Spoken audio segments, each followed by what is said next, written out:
السلام عليكم. في هذا الفيديو هذا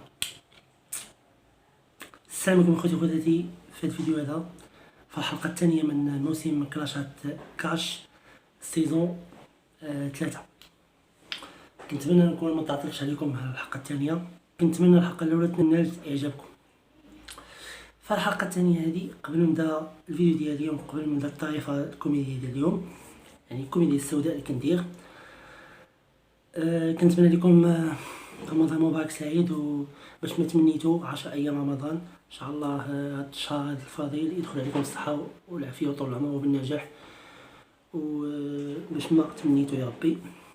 نبداو الفيديو ديالنا. المهم الطريقه ديال اليوم هذا واحد مود طاكسي موالف يوميا ينوض مع الصباح ويخدم مع الصباح، يعني كيف موالف نوض مع الصباح خدم مشى، وصل 3 الناس في النهار تقريبا من 9 ل 10 حتى ل 6، 3 الناس وصلهم تقريبا ولا اكثر. بقى لي اخي واحد هزو مع 7 ديال العشيه، وخاصو يوصل دارو مع 9:30 ويتعشى مع 10:30 باش هي اللي كينعس وينوضو تاني يخدمو. بقى لي اخي واحد ملي وصل دارو هبط. ملي هبط يعني مالوغوزمون خاصو يخلصو، هو باقي قاعد هذا باقي ما هبطش.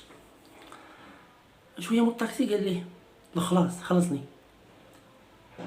وهذاك اللي هبط قال ليه نص بحال هكا في جيوبو ما لقاش الفلوس. قال ليه كيف كيقولوا كاملين طاحت لي الفلوس، ما عنديش فلوس، طاحت لي الفلوس.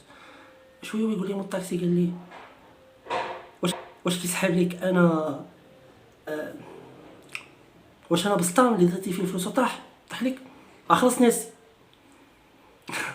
المهم الى عجبكم الفيديو ديالي ولا عجبكم هادشي اللي قلت في الفيديو الكوميدي ديال اليوم، ما تنساوش ديروا شير سبسكرايب ولايك. و الى ما عجبكمش هادشي اللي درت في الفيديو ما ديروا والو من هادشي. وصحه فطوركم ورمضان مبارك عليكم سعيد وعليه حتى انا. بيس عليكم، نتلاقاو في الحلقه الثالثه.